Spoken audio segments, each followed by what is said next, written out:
and welcome to You Write, the podcast where creativity meets community. I'm Matt. And I'm Rachel. Each week on You Write, we challenge our listeners to write a story in just 30 minutes using 3 of 5 randomly generated words. It's a fun and fast-paced exercise to spark your imagination and get those creative juices flowing.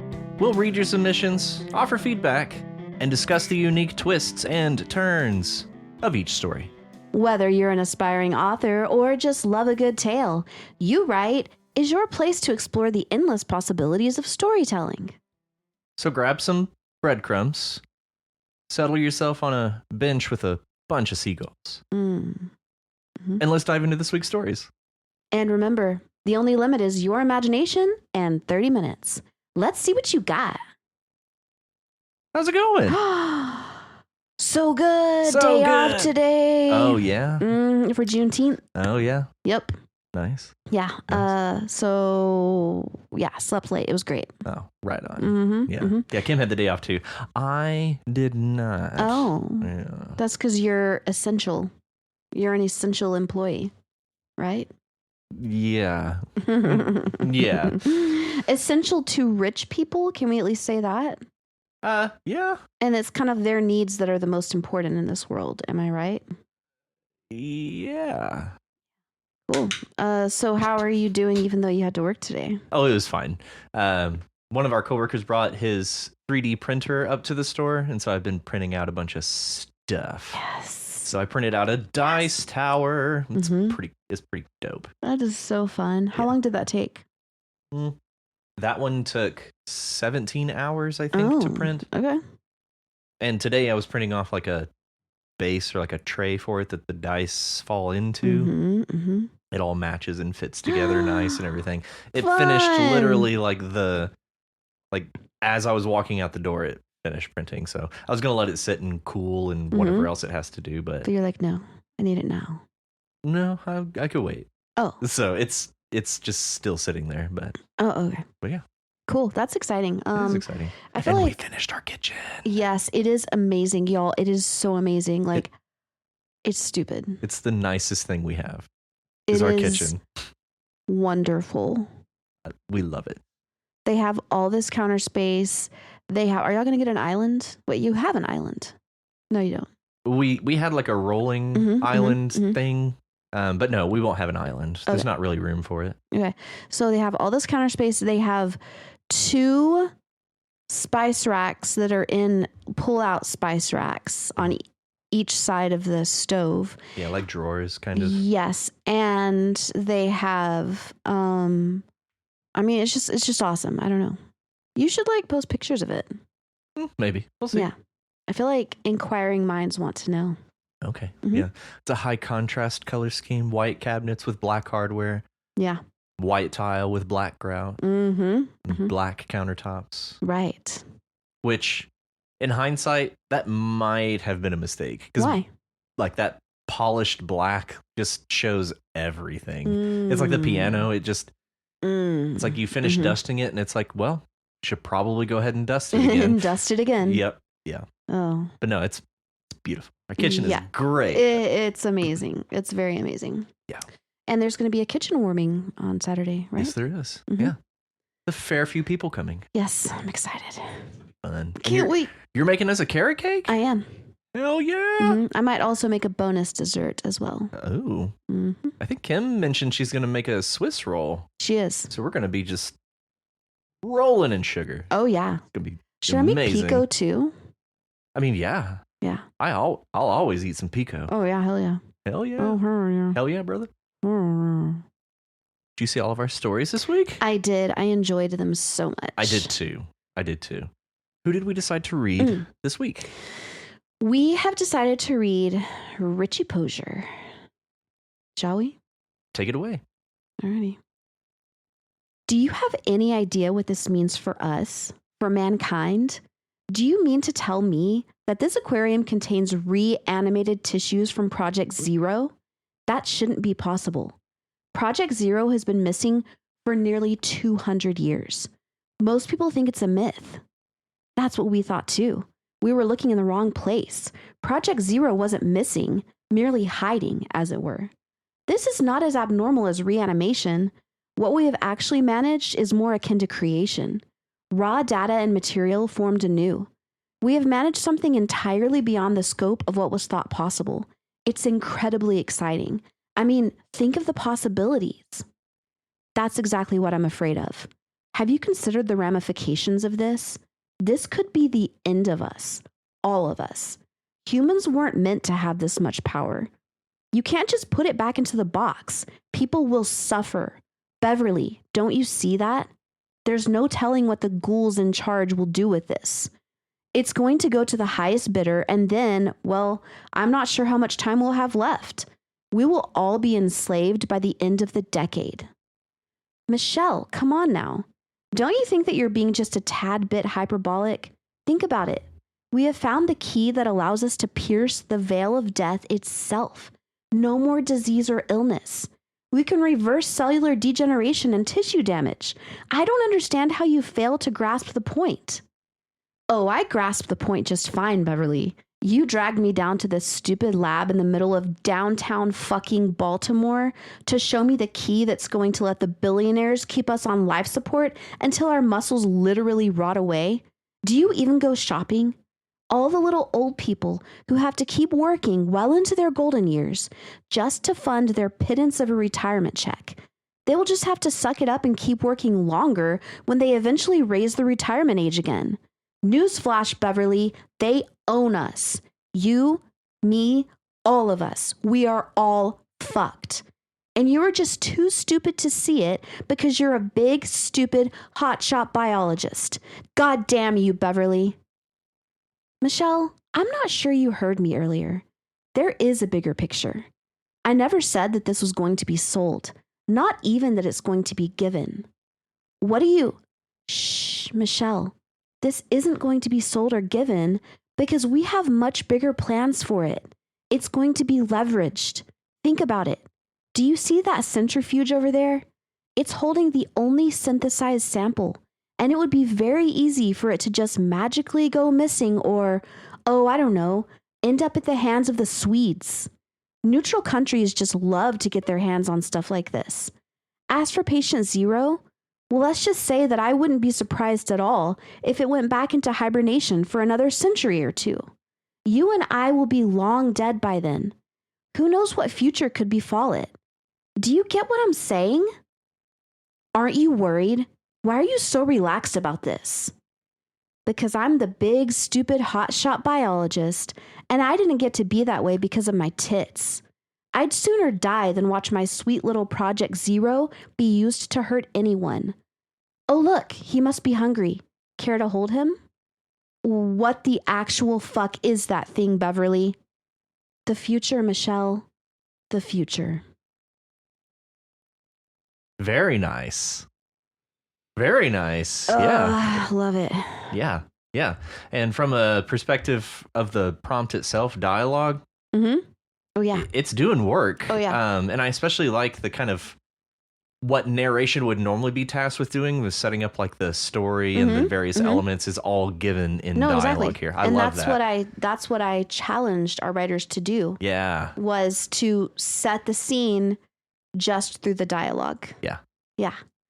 Yeah. And so like we know nothing about this whole place, and yet like there's just such good tidbits of information given to us as far as like the plot and what they're arguing about. It's very intriguing. Yeah. It is. But isn't this part of another story that Richie has written? I remember I recognize the name Beverly, I think. Oh, maybe it is. Maybe I don't. I could be wrong, but I could have sworn that I did. That Beverly was the one who was like, with the crypt. No, that wasn't Richie's. Oh. Yeah, that was Yak's story. Oh. With the cryptids. Yeah, because I actually kind of thought the same thing. Like it has a very similar vibe to Chillax and Yak's cryptid story. Okay. But yeah, like the biologist, and I'm gonna say she's a maybe like executive producer or some more like politician, something like that, coming in and just basically laying down the law, and then Beverly says, "No, shh. Yeah, you don't know what you're talking about." I loved that part where Beverly was like, "Shh," I do that sometimes to my boyfriend and he gets so mad. Like if he starts freaking out or something, or like, why did you do it? And I'll be like, shh. Don't speak. He hates it. I can't imagine why. Yeah. Yeah. I don't think any grown person enjoys being shushed for whatever reason. No. Especially not someone from a culture of machismo. Anyway. Yeah. So this was great. This was very interesting. I wanted to read this one because whenever I was reading it to myself before the episode, I was like really getting into it. I was really having a good time with like the, oh, excuse me, you don't even understand. Yeah. Type of thing. Yeah. Oh, it came through. Yeah. I could get hints of some energies that you're laying down there. Yeah. I like that. Yeah. I like that.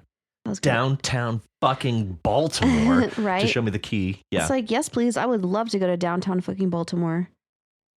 I guess, yeah. To see some weird shit in a lab. Oh, hell yeah. For that, yes, absolutely. For anything, really, but especially that.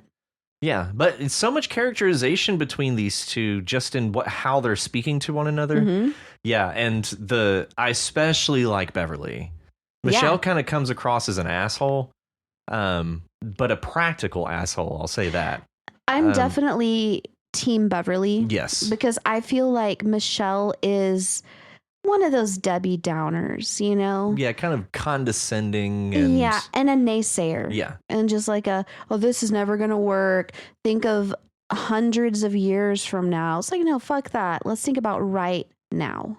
Like, yeah, and I like that you mentioned that because it kind of she touches on a theme that Richie often returns to in this kind of income inequality, like discussing like the billionaires and how they own the population, and this is essentially Michelle's argument for why this thing, whatever it is, it kind of sounds like a key to immortality, or I don't know, it's kind of vague on that point, but it sounds like a means of basically either enslaving people or making people completely dependent upon a technology that they just discovered, or a biology. To me, it reminds me of that one movie with Justin Timberlake where they find a way to live forever, but you have to pay. Like the amount of money you have decides how long you live. And you're always paying for like a few more hours or something like that. And it ends up that the rich people are like running the world and basically like enslaving the poor people. It kind of reminded me of that. Do you remember the name of that movie? No, but I'm sure it'd be easy to find. Justin Timberlake, People Living Forever. It's called like Out of Time or something. Or just In Time? Maybe. In Time. It's called In Time. Justin Timberlake, Amanda Seyfried. Does it have Cillian Murphy? I have no idea. It doesn't matter. Anyway, I think that's it. But it's kind of a theme that Richie has written about quite a bit. As a matter of fact, that whole like indentured servitude, like that credit story where they go and live in those camps, it's kind of on the same theme as that. It is. But yeah, just the fact that that's Michelle's take, and then Beverly's like, no, like. She like takes the more optimistic viewpoint, where Michelle's certainly pessimistic, right? And Beverly she's a wet blanket. Michelle is a wet blanket. Yeah, and Beverly is a dry blanket. Good question. A warm blanket, fresh out of the dryer. Maybe. Maybe. Yeah, and I'm very curious about what it is that they're holding at the end.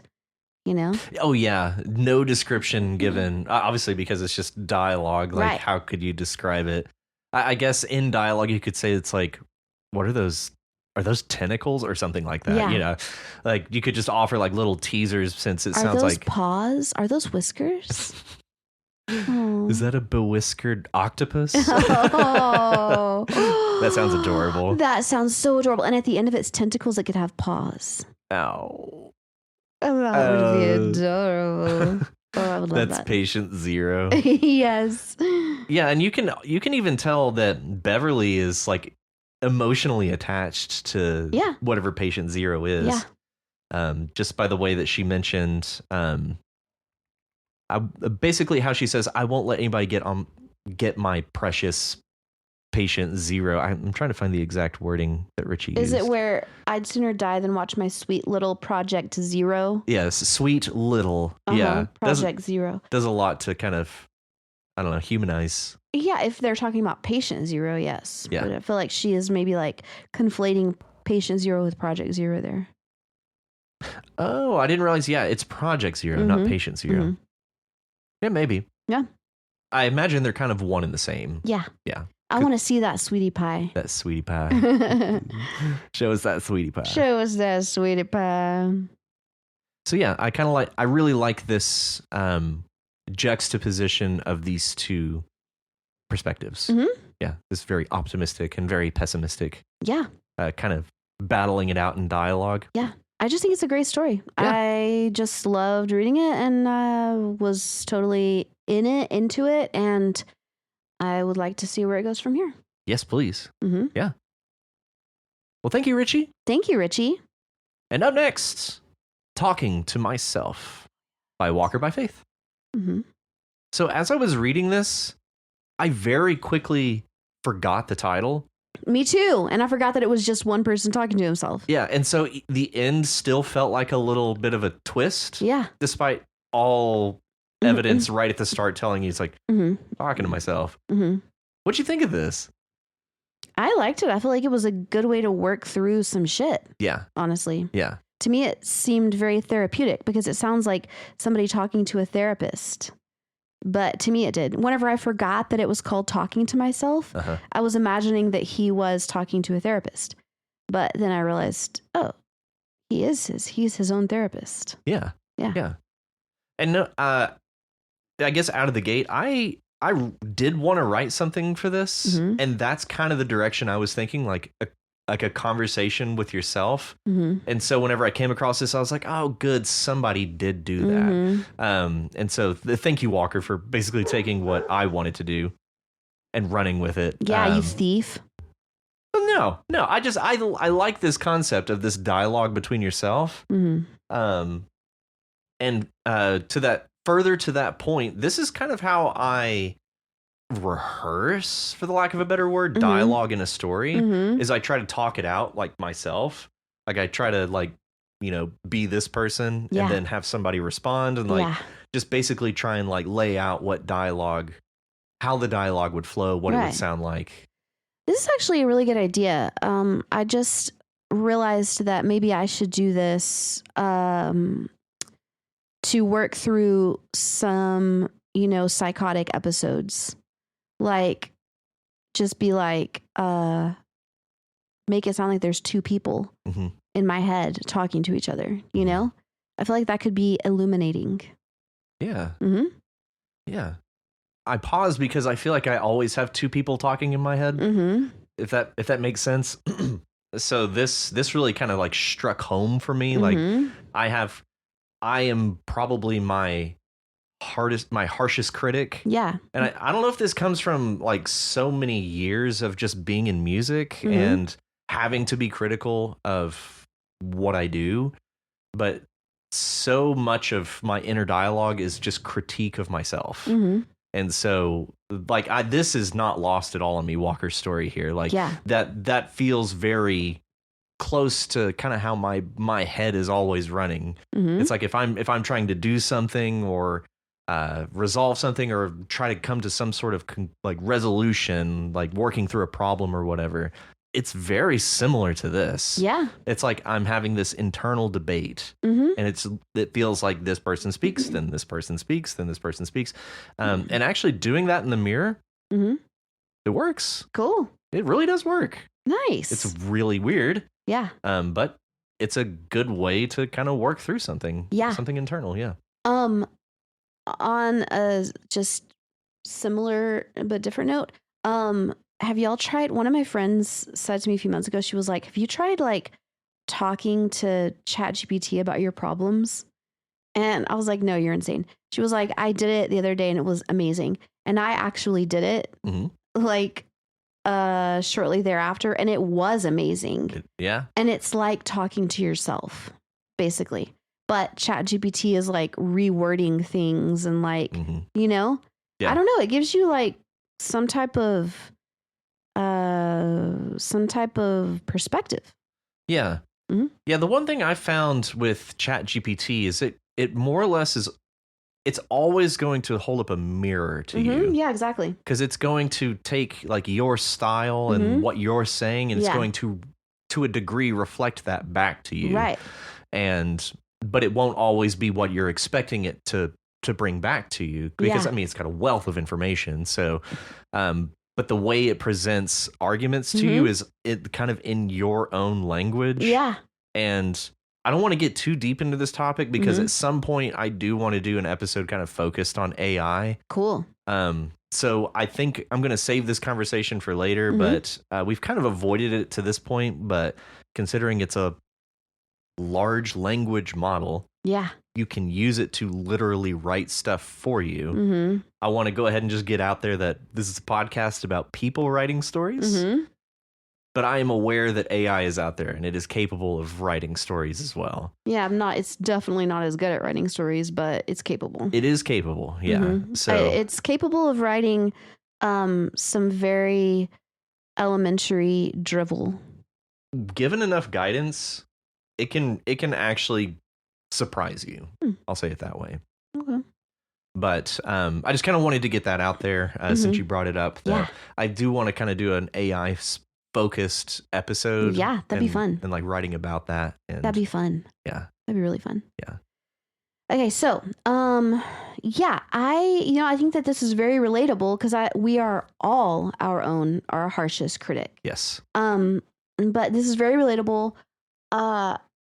And it's something that I could really relate to, because it's like, well, you have this like really difficult situation, but then I'm always telling myself, yeah, but look at all that you do have. Count your blessings, be thankful. And I like it how he doesn't let himself off the hook. He's like, wait, I'm trying to find that part.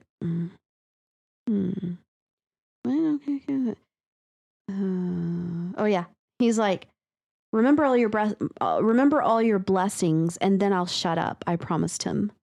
It's like you're forcing yourself, and that just really reminded me of myself, because I'm just like not letting myself off the hook, you know? Yeah.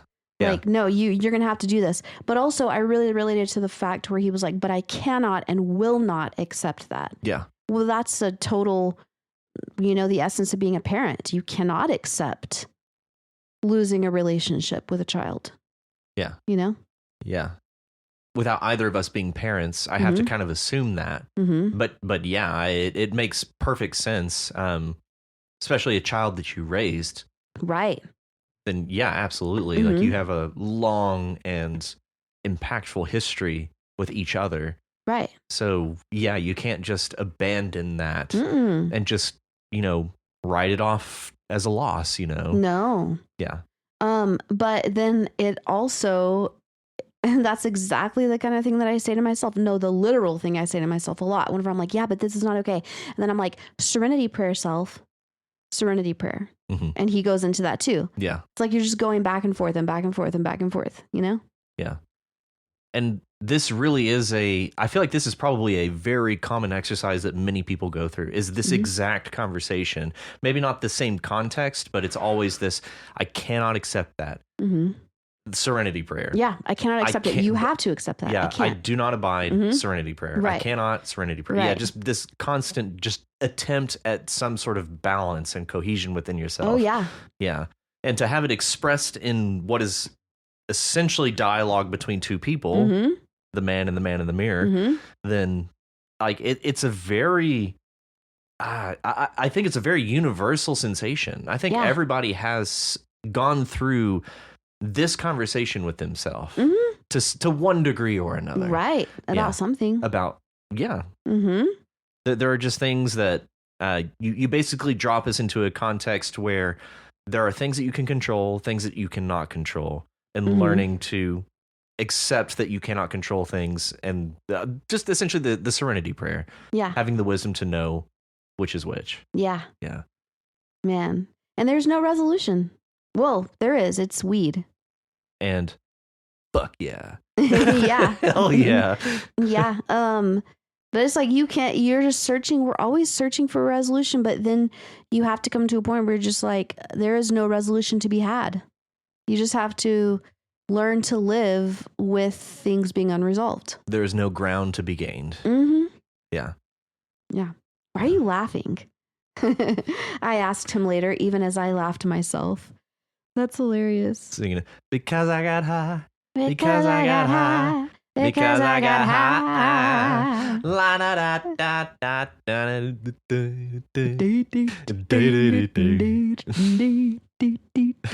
You are so stupid. I'm going to bed. Asshole. But yeah, and it wasn't until the very end. Wait, hold on. I can't even see you with all this vape in here. Wait, hold on.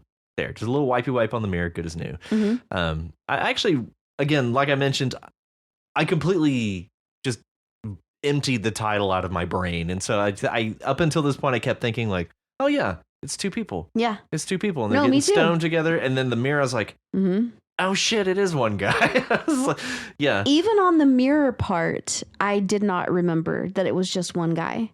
Oh, I was like, oh, it's just a guy who's cleaning the other guy's mirror. The mirror. I literally forgot that it was just one guy until we sat down here. Yeah.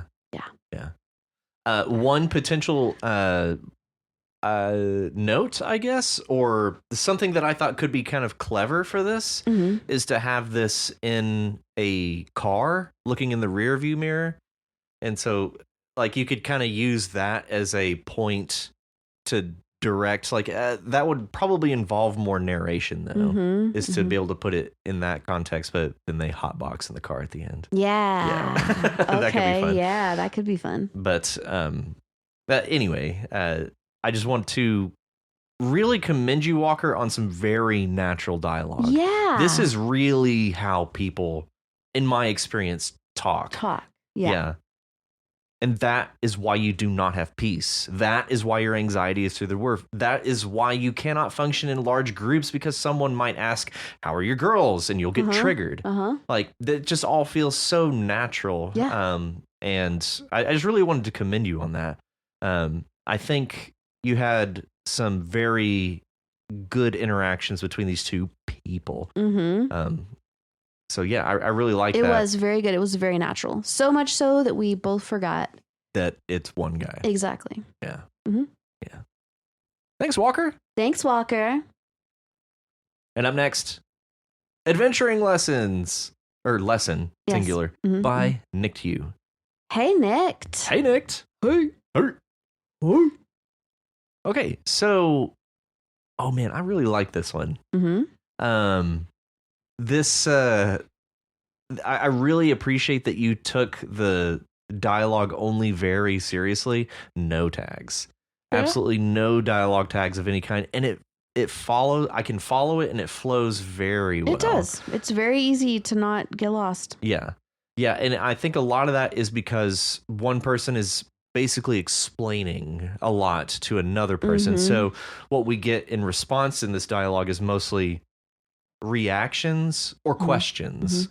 And so I think that really works to solidify who is speaking just based on like what is being said. Is it a statement or is it a response to a question? So I think that in this context of a lesson, the dialogue only format really does work very well. It really does. Yeah. Yeah, and it is really easy to tell who's who, because the longer explanations are from the teacher or whatever. Yeah. And the shorter things are usually from the student. Yeah. Yeah, and even some of the other things, like I'm not sure how to kill some of these. A lot of the smaller things I can handle with a good dagger in my strength, but others seem too tough. Some of them will be for a long time. So even that kind of goes against, like, that's a longer sentence, but it's very clear that that's the student asking. And so just framing this in the lesson really does showcase how much dialogue can do to progress you through something without any sort of narration. So really kind of a good case study for how far dialogue can take your story. Yeah. Yeah. Totally. I like the idea of the crabs. The fortress crabs. Yeah. Yeah. It reminds me of the Dungeness crabs. Yeah. or something. Like, I wonder if that inspired that name at all. Fortress crabs. Yeah. Long lost giant cousins to the Dungeness crabs, Yeah. maybe. Yeah. Yeah, exactly. They're Dungeness crab adjacent. Fortress crabs sound cute, but apparently they're a monster that is to be vanquished. So I can't get too attached to the cuteness of them. Yeah, and I think it was Richie who mentioned that this reminded them of, is it the Wandering Inn, which I haven't read, but I've heard of, and Dungeon Crawler Carl, which I'm currently reading. And it very much does remind me of Dungeon Crawler Carl. Dungeon Crawler Carl. Man, that book is a trip, man. Okay. Yeah, well, it's a series of books, but oh man, it's hilarious. Oh, nice. it's a so mess. It's funny? It is quite funny. Okay. It's very macabre and gory and funny nice. And just unhinged. I think is probably the best word for it. Is just unhinged. Dungeon Crawler Carl. Yeah, it's an excellent audiobook. Okay, putting that on my list. Yeah, it wouldn't surprise me if you bounce off of it. It plays like a video game. Okay. Like an RPG video game. As a matter of fact, the genre is called lit RPG. What do you mean by bounced off of it? Like, if you try it and you won't like it, that's kind of like bouncing off of something. Oh, I like that term. I'm surprised you hadn't heard that term. No. Huh. I honestly kind of inferred that that's what it meant by what you were saying, but I've never heard that. Well, yeah. I bounced off of that book that East, has tattoos of. No. The King. The Way of Kings? Yes. Oh, okay. Yes. Yeah, that doesn't surprise me. Oh, really? Brando Sando is a bit long-winded. Yeah. Yeah. I have had a really hard time wanting to go back to finish that book. That's fair. And I still have like 36 hours left. So most of it. I've listened to a lot of it. Yeah. Like for hours and hours. Like that must be a huge book. And that's one yeah, of that's 5. Only part 1. Yeah. And the first 5 books are halfway. it's so much. I don't know if I'm going to finish. I really don't know. Yeah, Stormlight Archives is a hell of a thing. Stormlight Archives, yes. The only reason I got so deep into it is whenever I was commuting back and forth for work, like 2 hours each way, basically every day. I was just finding the longest books that I could find just so that I always had something to be listening to. Yeah. Well, I already listened to it part of one way and one entire way back from Houston, plus many lunch break hours. And I still have like 5 years worth of hours left. Good Lord. So, yeah. Yeah. Yeah, it's a hell of an undertaking. Yeah, it is.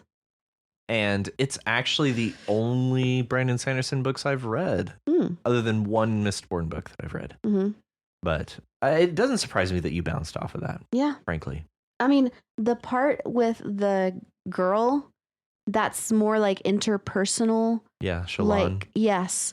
Like dealing with the princess and like her drawing skills and like the magic that she's learning and all that stuff. That's the only part I can really latch onto. Which is hilarious because she gets a lot of flack from people in the, the Stormlight subreddit or whatever. For what? Just for probably those exact reasons.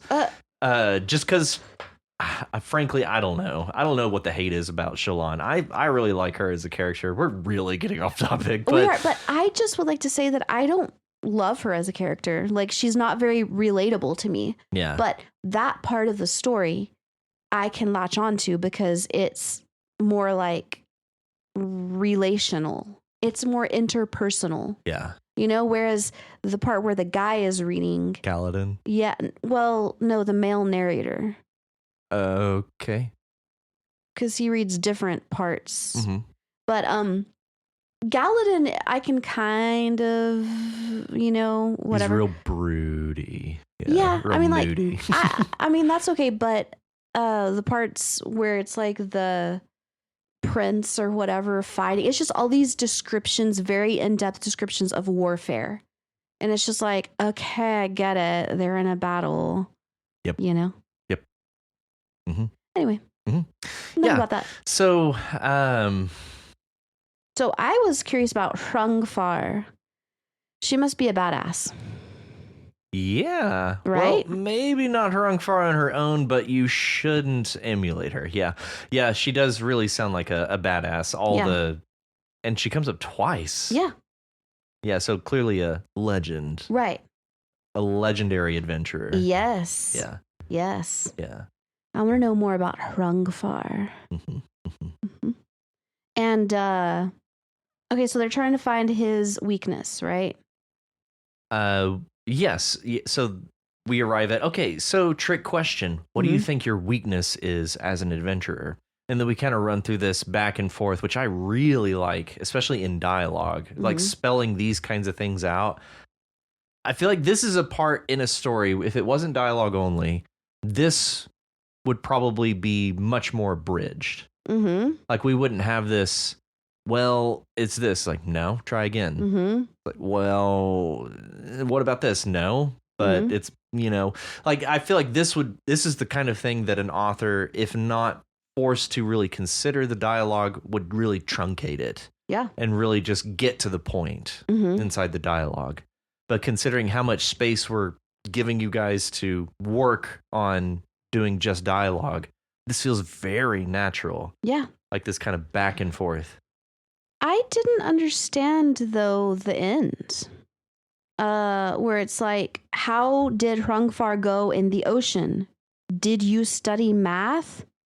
Yes, but I want to know. Too bad. I did not understand that. Based on Nickju's comment, I think it's kind of a lighthearted, kind of jokey ending, almost like ending on a punchline a little bit. What the punchline is, I'm not sure. How did Hrungfar go in the ocean? Did you study math? Yes, but I want to know. Too bad.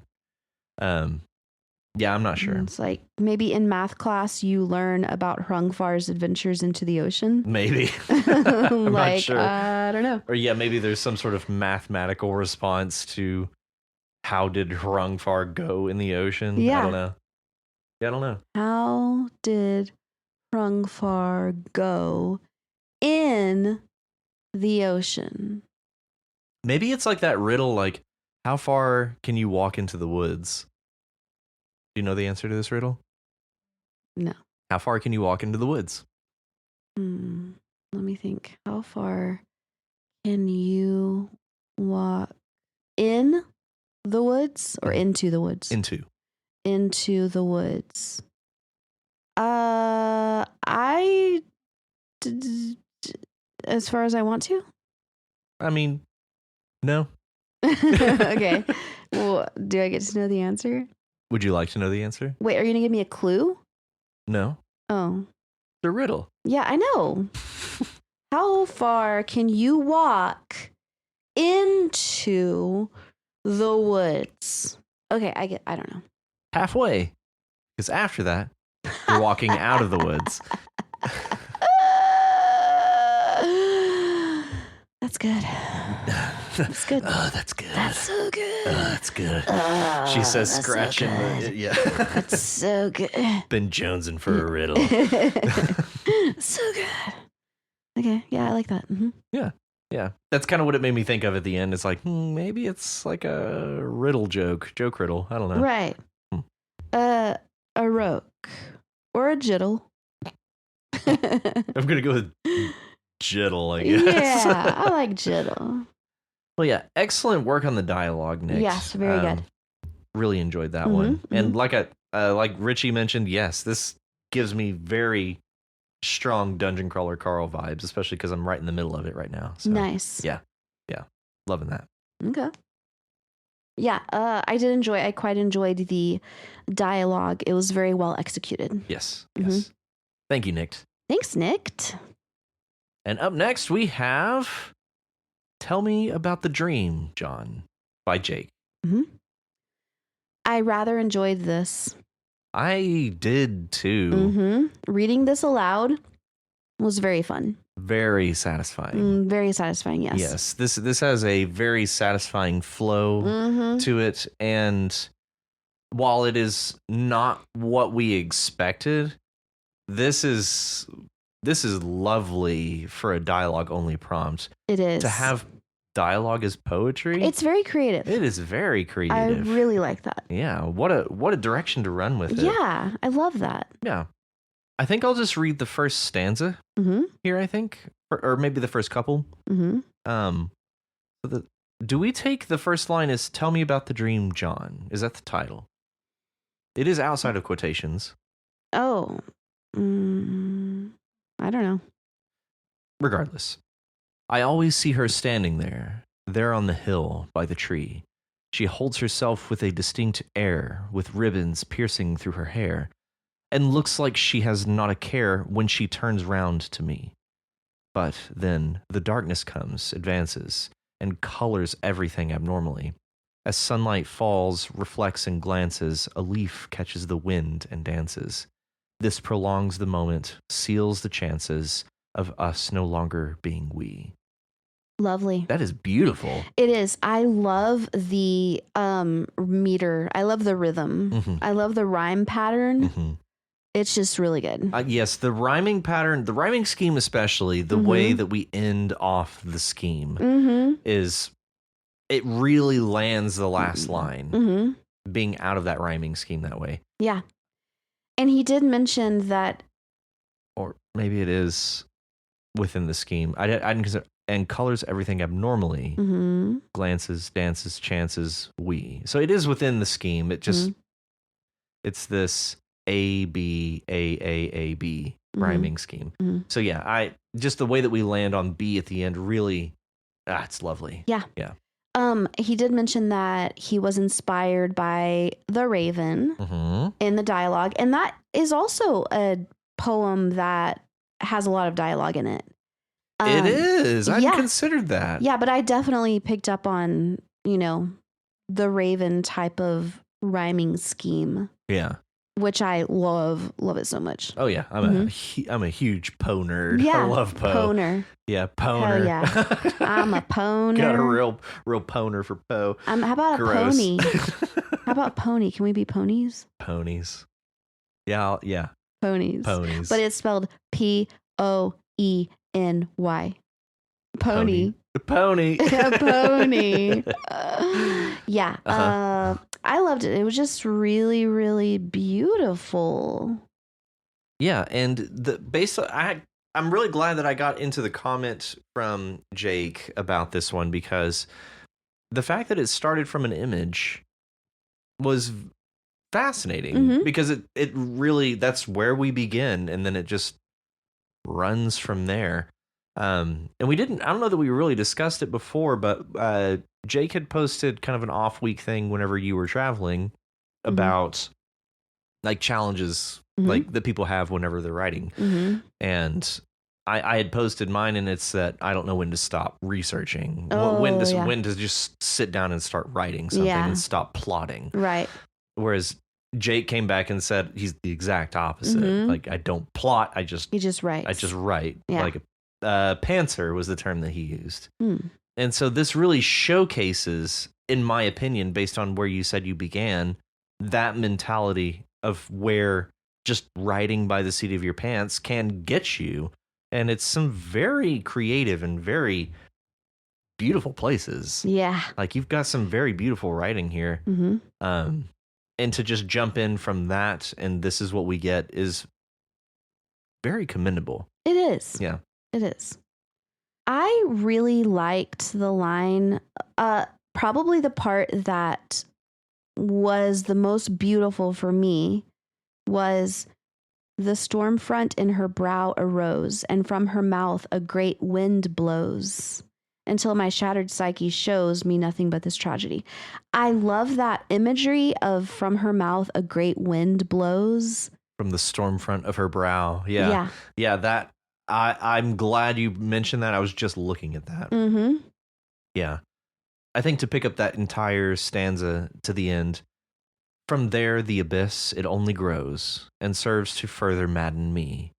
The storm front in her brow arose, and from her mouth a great wind blows, until my shattered psyche shows me nothing but this tragedy. Mm-hmm. That's a beautiful stanza. Yeah. And then we conclude it with, and what happens then, John?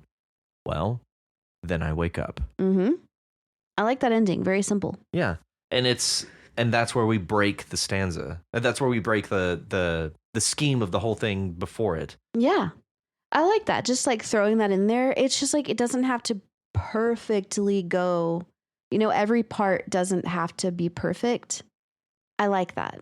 Breaking it up with like some, I don't know, to me it's a bit incongruous, but I like it because it suddenly goes into more real sounding things that people would say. Yeah. And what happens next, John? Or then, John, well, then I wake up. Yeah, and I think that incongruity serves a purpose as well.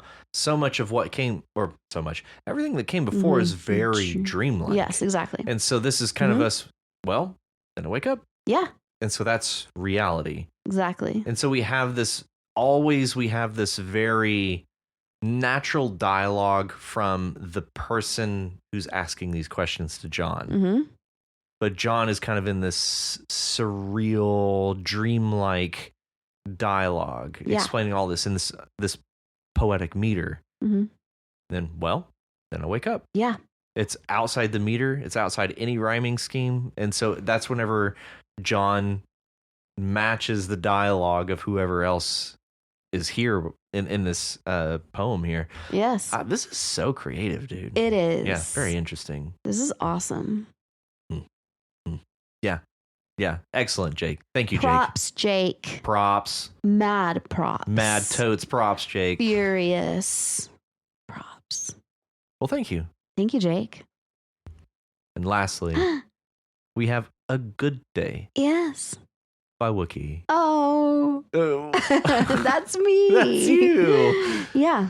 So, what'd you make of this? I feel like I've heard this story before, huh. but not in so many words. Right.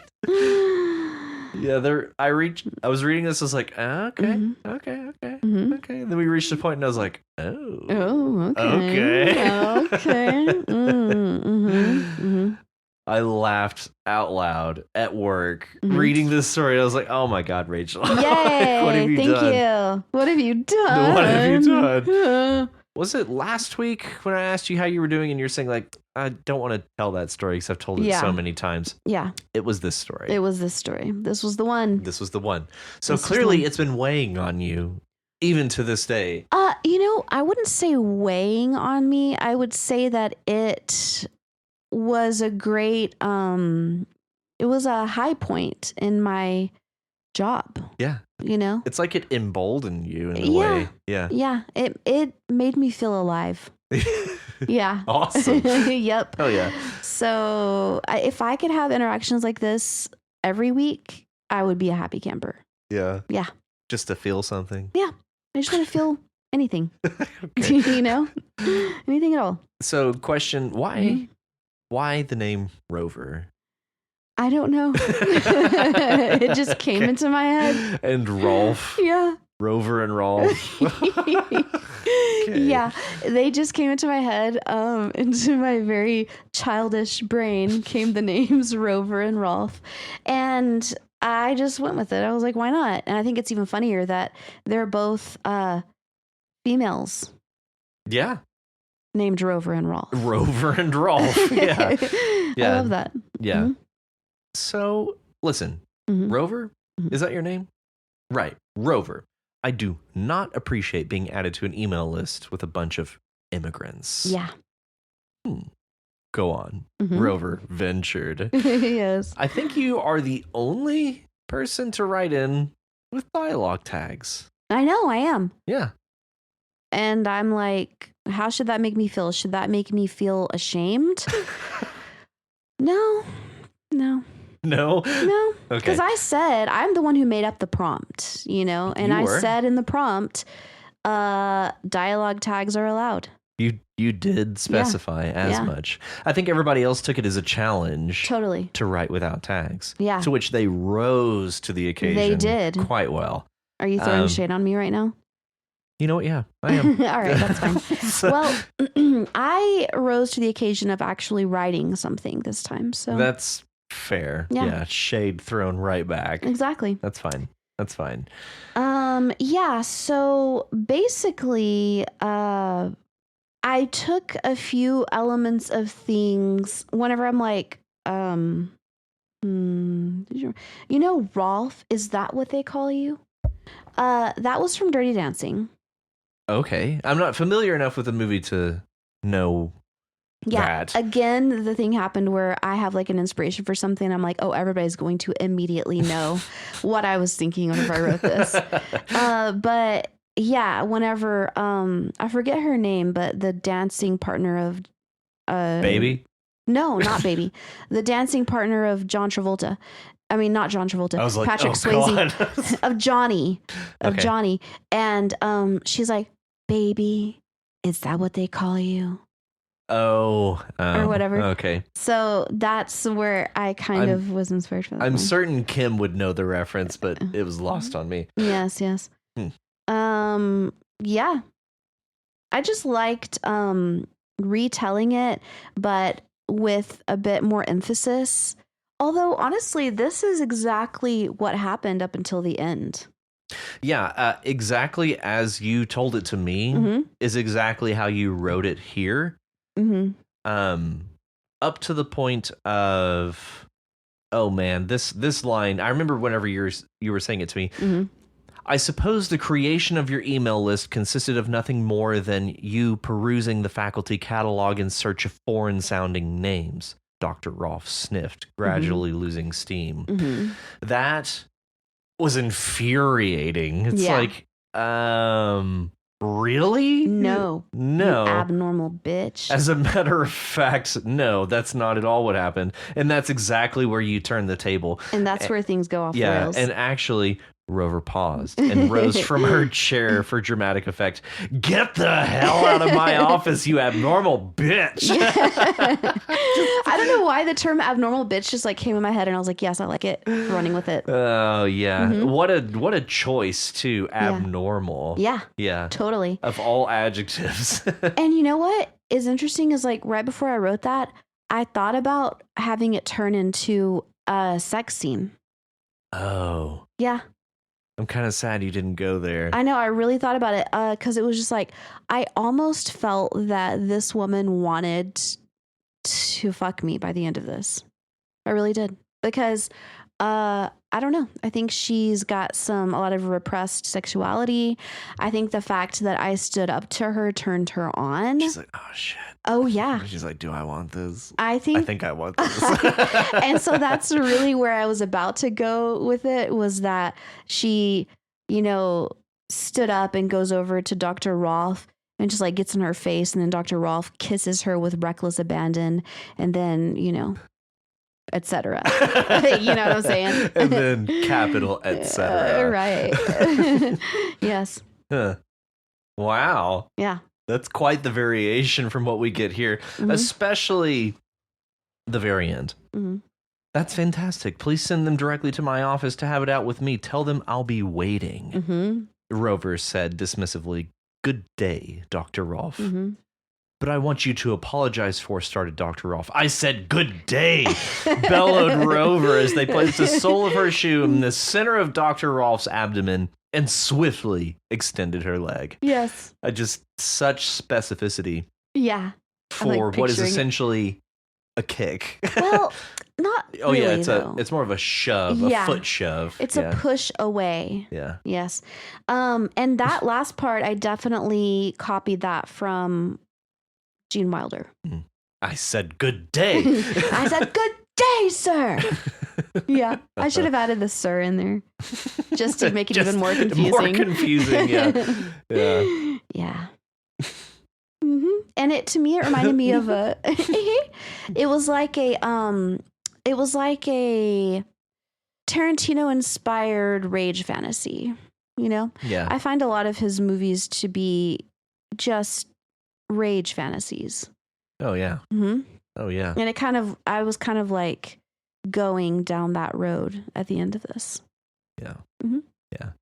But the key to any good rage fantasy is you have to set up the rage. Right. Yeah, and I think you did a great job. Thank you. Especially just the way that they assume the email list was generated. Mm-hmm. Yeah. Mm-hmm. Yeah, that's a good way to very quickly set up the rage element. To me, the most rageful part of that was her immediately dissing immigrants when she herself is an immigrant. Also, yes. Yeah. Yeah, you've got tears building up to what I thought the pinnacle of the rage was. Yeah. Right. But yeah, I think you did a great job building up to that moment. Thank you. And then get the hell out of my office, you abnormal bitch. Yes. Lovely. Thank you very much. It was basic, I know, but I really wanted to submit something, so I just went for it. Yeah. I'm glad you did. I'm gonna try to submit more often, and I'm gonna try to, submit more often. Yeah. Yeah. Yeah. I'm thinking very hard about my villain story. Ooh. Which leads us into... Oh, yes. First, thank you, Wookie. You're welcome. Yes. That is all of our stories. Mm-hmm. So thank you, Richie, for being selected here today, mm-hmm. as well as Walker by Faith, Nick to you, Jake, a.k.a. the Prismatics 19, and our in-house Wook Against the Machine. And all that jazz. And that moves us into the meaning of life, the universe, and everything. Talking about 42. Wow. Episode 42. You're so right.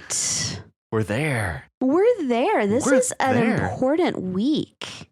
Watershed moment. This is a watershed. Yeah. Yeah. Yeah. Welcome, everyone. To episode 42. Or that almost. Next. Well, yeah. Yeah. Actually, I'm going to say that we do half an episode every week. Yeah. That was the end of episode 41. Yeah. And here we are beginning episode 42. True, I like it. We have Welcome. Our episodes are Janice episodes. Yep. If you will. Oh, and I will. Okay. Not only will I, but I will high five that. Oh, fuck. Oh, can we do that? Okay. Oh, no. We're terrible at this. Lower. No. That was all right. We did so poorly. We looked very challenged. Not just looked, but were. we were very challenged. That was challenging.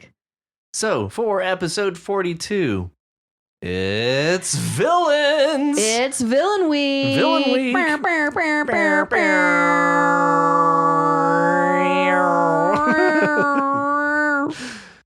Yeah, villains.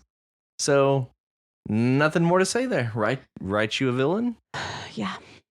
And there's so many good examples to look at. I mentioned 3 in the Reddit prompt. Saruman, Hans Gruber, Annie Wilkes.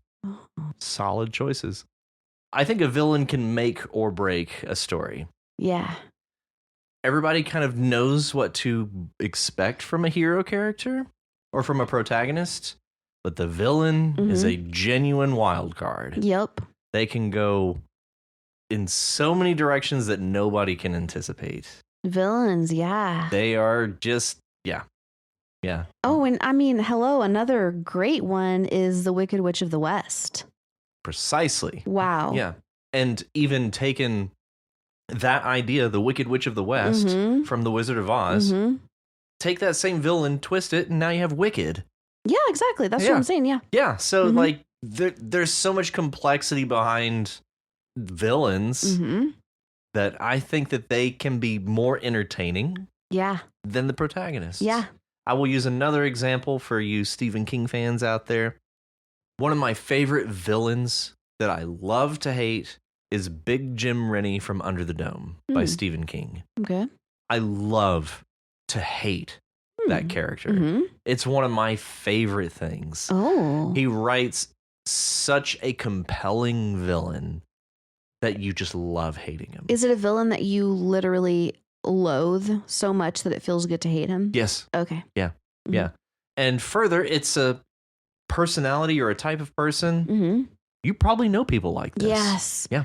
That reminds me of my feelings of loathing against this one character in White Lotus season 2. Okay. Yeah. Yeah, those characters that are very easy to hate. Yeah. That's kind of a tough line to walk as an author. Like, being able to just make people genuinely hate this character. Yes. So really try to lean into that. Like, really try to write that hate. Like, try to get your readers to hate this person. That's a great challenge. It is challenging. Yeah. Or you don't even have to go that direction, because if you want to go the wicked direction, is getting the readers to empathize with this quote unquote villain. And even maybe sympathize with. Yeah. Yeah. It can go so many different directions with villains. Mm-hmm. It could be somebody doing something horrible for what they consider to be a good cause. Mm-hmm. Mm-hmm. There's so many opportunities for villains and their stories and their motivations. Mm-hmm. I'm excited to see what you guys come up with. Me too. This is going to be interesting and magical. Magic. Mm-hmm. And the words to accompany this villain prompt are upset, fever, poor, judge, and diet. Wow, those are all negative words. Perfect. Actually, poor, P-O-U-R, poor. Poor. Mm-hmm. Okay, upset. Upset. Well, upset can be, it's a verb, but it can also be an adjective or a noun. Mm-hmm. So to upset someone is to make them unhappy. Upset, like an upset stomach, upset. That was a huge upset, like in a sports game or something. Yeah, like an outcome that was not expected. Yeah. An outcome that was not expected, and upset. And it's really funny that it means that, because when you think of the two words separately, up and set, what the hell? It makes no sense. No, really doesn't. English is dumb. Yeah, sucks. Upset. Upsetting, upset. Upset. And upset is an interesting word, because I have tried to teach to my students before, and it's like, okay, does it mean like angry? No, not necessarily. Does it mean sad? Not necessarily. It just means bad. Like if you feel upset or something upset you, it just made you feel negative. Yeah. It's hard to really pinpoint exactly which emotion that is. It's kind of a catch-all. Yeah. Yeah. Yeah, you can probably narrow down why you're upset, or the more specifically how you're upset. Yeah. But you're right. It's just like feeling poorly. Yeah. It's like an upset stomach. Like, doesn't feel good. Yeah. Watching, something disgusting could be upsetting. Didn't make you angry or sad. It was just upsetting. Yeah. It is so vague and generic. Right. Yeah. It's just general negative. Yeah. Mm-hmm. Unless we're talking about the upset as far as like sports things. Yeah, and that's more of a... It's neither positive nor negative. Yeah, it's just so this was an unexpected outcome. Yeah. Mm-hmm. Yeah. And next is fever. Fever. Well, fever. Well, it's a noun. I think it can also be an adjectival noun. Welcome to the fever station.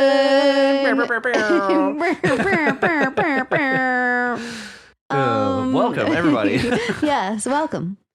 This is where everyone has fevers. This is the fever station. The station where everything has a fever. Everything.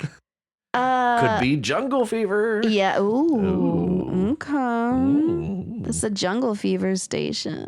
Okay. Okay. So, fever. Hot. Mm-hmm. Yeah, for like a medical term, it means you are above the temperature you should be at. Right. Which usually means you're sick. Right. Actually, I think it just means like you're sick. Not even just usually. Really? Like if you got a fever, something's wrong. Yeah, that's true. And you know what? Having a fever is just something that makes you feel uncomfortable. Maybe even upset. Maybe. Perhaps. It's possible. Perhaps. Yeah. But yeah, a fever. I just thought of something interesting, which is in Mongolian. Here we go.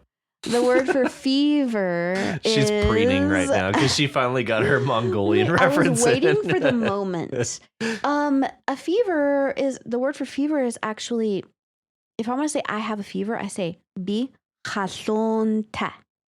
So bi means I, and then khason means hot.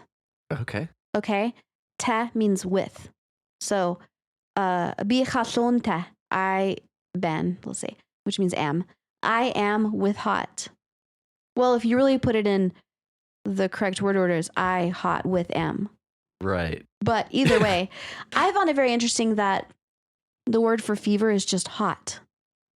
Yeah. You know? I mean, it makes sense. Yeah. It does make sense. Yeah. It's very clinical. Yeah. Yeah. And I guess just using it to describe yourself. Mm-hmm.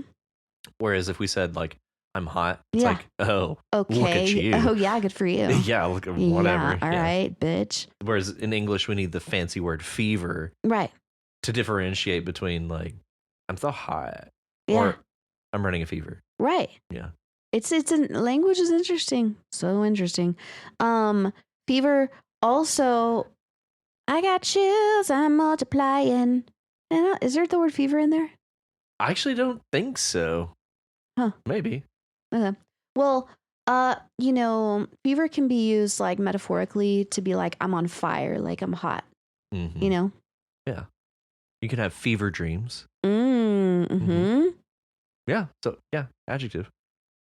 I like the form of fever I like the best is like fevered, like with fevered movements or something, like almost like manic. Yeah. You know? Yeah, that is a good one. Mm-hmm. Yeah. Okay, and our next word is pour. P-O-U-R. Pour. Pour. Pour is a verb. Yep. And an adjective. Welcome to the pour station. No, I'm just joking. Pour spout. Yeah. For like a teapot has a pour spout. Yeah. Mm-hmm. I think that I've maybe seen this or maybe just imagined it, like a breakfast place called the Pour House, where they pour coffee. You know? Oh, interesting. Yeah. That's a great name for a place. Did I just come up with that? Pour House? Yeah. I don't know. I've never heard of it. I don't know. I'm gonna look it up. Yeah. I'm gonna look it up. Yeah. I'm gonna look it up. Okay. I'm gonna look it up. Okay. Pour House. Okay. Pour House. Pour House Sports Grill and Bar. It's here. Oh. It's in town. Damn it.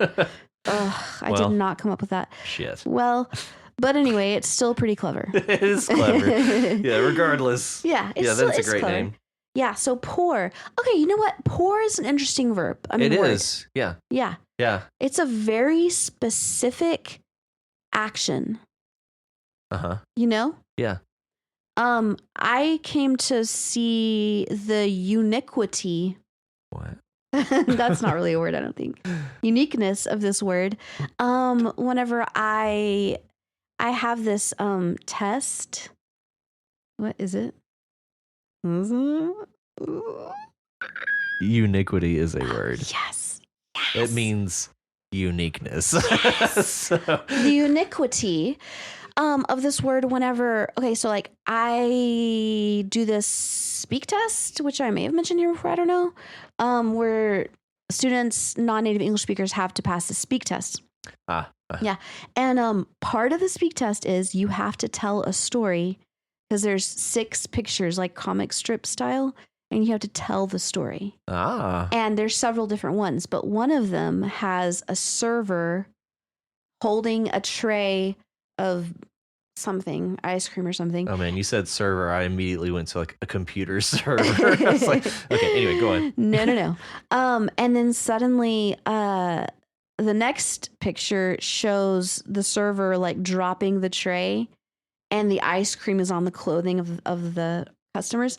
And I have come to find that spill is one of the hardest words to learn, maybe in any language. Because there's so many words. There's drop, pour, spill. And I've had students be like, the server poured the ice cream. But see, that implies intention. Intent. Yeah. Yes. And it's like, no. As hilarious as that is, no. Yeah. Pour is like what Kim did when she poured the water intentionally on that person's MacBook. It was not intentional. But it was a pour. Like in hindsight, it's spill. Right. In the moment, it was pour. It wasn't spill though. I can't call that spill because spill is where you accidentally drop something, but she intentionally turned that thing over. But she did not intentionally turn it over to pour it. She turned it and spilled. I just beg to differ. I know that there was no intention, so that means that maybe that's pour, a fascinating line in the sand. Maybe pour doesn't have to indicate intent because it's like a slow, measured movement. Okay, because spill is out of control. Pour, like the liquid is just going out of control. Pour is slow and calculated. Yeah. Movement. That's a fascinating line in the sand, though. And you're right. That would be kind of difficult coming to a new language, how to know where to differentiate those. Yeah. Yeah. Fascinating. Yeah. Yeah. And I guess very briefly, the story that Rachel is mentioning is Kim. What they were at a glass blowing thing, and Haven't we told this story? We have, but just to remind you, like she was holding a vase and she was looking at the bottom. She was trying to look at the bottom of it and ended up pouring water all over this guy's MacBook. Yeah. Meanwhile, Rachel's standing off looking at Kim, and it looked like Kim did it intentionally and just like grabbed this vase and just poured it all over the keyboard. And that's kind of where I'm like, that's the differentiation. Like Kim would say, I spilled it. But whereas you're observing it, that she spilled where it, you're saying like you observed her pouring it, so like that's that kind of feels like the line in the sand because that's the intent. She did not intend to pour it; she spilled, so therefore she spilled it. Whereas you thought she intended to pour it. I definitely see what you're saying. Yeah, but I still don't even think that she would call that spilling. I think that she would say I accidentally poured it. Yeah, that's very possible. Yeah, because spilling is out of control water. Yeah. Or liquid. Yeah. Anyway. And you can also like pour over something. Like you yourself can pour over your work. Isn't that PORE? Is it? Yeah. Pretty sure. Pour over work. Is it PORE? It is. Pour over. Fascinating. Yeah. I'm glad I asked that. I did not know that. Yeah.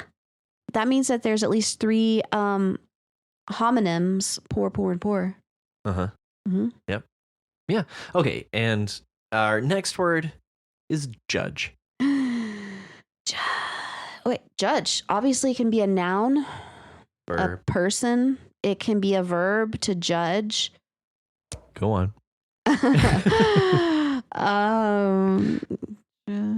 Judge station. No, I don't think it works. Welcome to the judge station. No, that doesn't work. So Welcome to the judge station. Judgment. Judgmental. The judgment station could be a thing. Yeah. The judge. Well, I don't know. Could you go to judge school?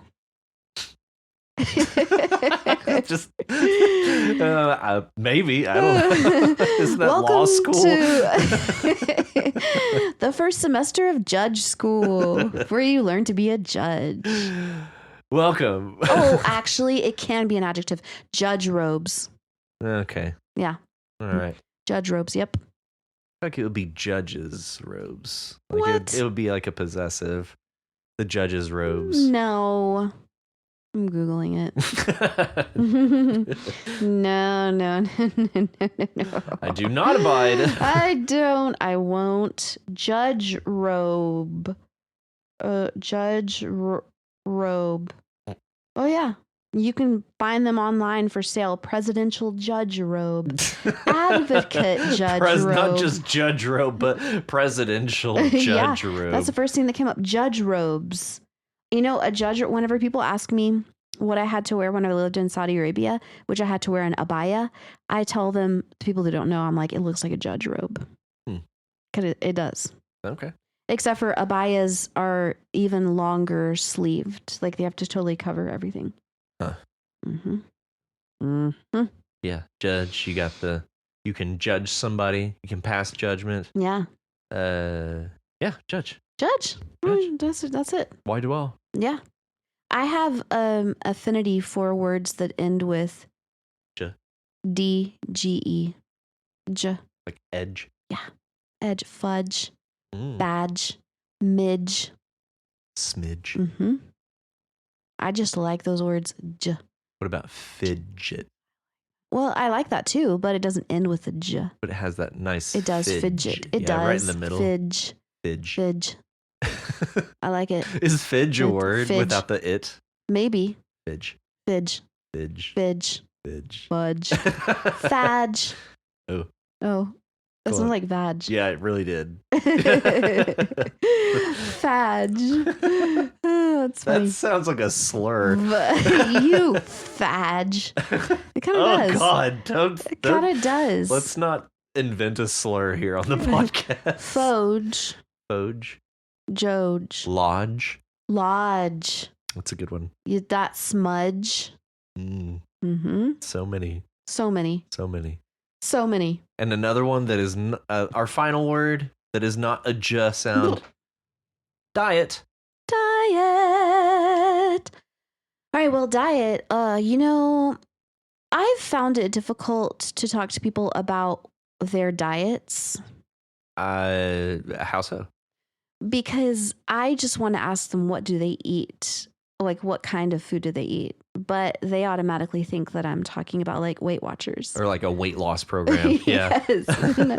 And I'm like, what is your diet? Not saying that you need to lose weight, but I just am saying, what kind of food do you eat in wherever you are? You could just say, where do you eat for lunch most often? Right. Or what do you eat for lunch most often? Yeah, I could. But you're right. A diet does kind of have a stigma, I guess. Yeah. For meaning a weight loss program. It does. Whereas it's actually more just, what do you eat? Yeah. What do you consume? Yeah. I think I have this problem a lot whenever I'm teaching and we have like a lesson about diet and exercise or something like that. And it's like, what is a healthy diet? What is an unhealthy diet? You know, it's like the fact that there can be an unhealthy diet. Well, that means it's not just like a weight loss program. Yeah. You know? Yeah. But so many people go on a diet. True. I think that's probably the issue is like, I'm going on a diet. Right. It's like you've always been on a diet. Right. Now you're on a healthy diet. Right. Yeah. It's that lack of context, I guess. Totally. And when you say on a diet, what is like what on top of a diet? Like, why can't you go in a diet? Next time I'm going under a diet. Yeah, I'm going under a diet. And that just makes it sound like you're going to like eat really a small amount of calories. I'm going behind a diet. Yeah. I'm just going insert preposition here. Yeah. Between a diet. Yeah. I decided to go between a diet. I just want to like throw that in and then like follow it up with the details of the diet just before people have a chance to react. Yeah. You know? And then that's how people have aneurysms, I'm pretty sure. Yeah. They don't have a chance to express the confusion. Like, right. Yeah. Yeah. It's like, attention, everyone. I am officially going between a diet starting tomorrow. So it's going to consist of fish, blah, blah, blah, blah, blah, blah, blah, blah, blah. Yeah. Yeah. Yeah. I'm certain that's how people have aneurysms. Probably. Don't be surprised if I leave several dead people in my wake soon. On your wake. On my wake. That's your new goal, is just to misuse every preposition. Yes. Well, honestly, and I know that some of our writers are English teachers.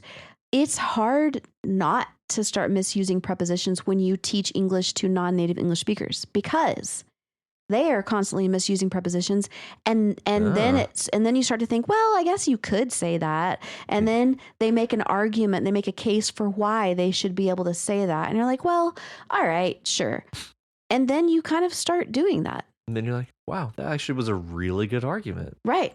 We're all idiots. Yeah, no, I mean, they're right. It is. I mean, you should be able to say that, but then you start using weird prepositions, and then Americans are like, why are you talking like that? Yeah. I'm on a diet. Yeah. What's in your diet? What's on your diet? What's on your diet? What's behind your diet? Yeah. Actually, that makes perfect sense too. Like, yeah. why are you on a diet? What's diet? behind your diet? Yeah. Like, what belief set? Yeah, what's the philosophy behind your diet? Yeah. Exactly. Makes too much sense. And exactly. Yet. Exactly. Oh, sorry. I just thought of something. I hope that my friend Odie is listening to this right now, but he is a non-native English speaker, and he thought for the longest time that whenever people said whatever, they were saying wherever. Wherever. And he started saying, he would say that to me, like, wherever. And I would be like, that's not right. And he'd be like, yes, it is. And I was like, that's the thing. They'll argue with you. As whatever. That's the thing. They'll argue with you. They will berate you. And then they'll stand their ground. They'll stand their ground. And then you'll start to be like, all right, fine. You can say that if you want to. And then you find your own self saying wherever every once in a while. Like, oh, wherever. Like, I don't know. I'm trying to think of an example in which you would say whatever. It makes sense. Like, no, I'm on a diet. Okay, wherever. Yeah, instead of whatever. Yes. Yeah. And the same point gets across. It's just mildly like... No, I told Odie, I was like, you sound like a dumbass. You're a disgrace. Figure it out. Oh my God. Yes. Brutal. Oh, trust me, he is brutal right back to me. Okay. But oh man, we've gotten some throwdowns. That's a whole nother story though. But it took me a long time to convince him that the proper word was whatever, not wherever, you idiot. Odie, you listening? You fucking idiot. I love you, Odie, though. He is very, very smart, actually. But anyway. Yeah, wherever. Wherever. Yeah, it's wherever. It's wherever. All right, those words again are upset, fever, poor, judge, and diet. And if you want to be like these wonderful writers and submit your story to You Write, head on over to our subreddit at reddit.com/r/YouWritePod. If you're unable to submit a story this week, that's okay. You can help out by reading and commenting on other people's stories. Each time you post a story or leave a comment on someone else's submission, you increase your chances of having your story read on the podcast. You can also reach us at yourwritepod@gmail.com. If you like our show and want to help support us, consider donating to our Patreon at patreon.com/YouWrite. If you are unable to donate, that's fine. You can help us by sharing the podcast with other writers and non-writers alike. If you haven't already, be sure to subscribe to the podcast so you know as soon as new episodes are available. Also, be sure to leave us a rating and review in your podcatcher of choice. God damn it. Okay, that sounds dirty. It does. But it's funny. And remember, join us next week on You Write. A podcast where you fadge. No, I do not abide. A podcast where you write. Thank you. Defying gravity, I'm flying high. Defying gravity. I like that you picked one of the most difficult songs to sing. You and I. It really is. It is Defying gravity. the only step in there is gravity. Yeah. Gravity. Right. And I'm flying high behind. Oh, I know. It's like all over the place. Yeah, it's a. You and I. Also, have you ever noticed that the national anthem, the Star Spangled Banner, It's some bullshit. it's not that easy to sing. No, I have noticed because I'm forced to sing it on the reg. Yeah. Yeah. Fucking Francis Scott Key, like what the hell were you thinking, it's dog? all over the place. It's all over the place. It's a bit much. To begin with a freaking arpeggio and expect the masses to be able to sing this. Oh, say. Right. Like, you have to cover a fifth of an octave. Or you have to cover one whole fifth interval just to even begin the song. I dare say he did not want the masses to be able to sing it. He wanted... Exclusionary bitch. Yes. He was being a fucking twat. Yeah, how dare he? Yeah, he was just like, no, only us, songwriters or whatever. Us practiced Right. folk. Right. Yeah. He didn't want those plebes singing that song. Mm-mm.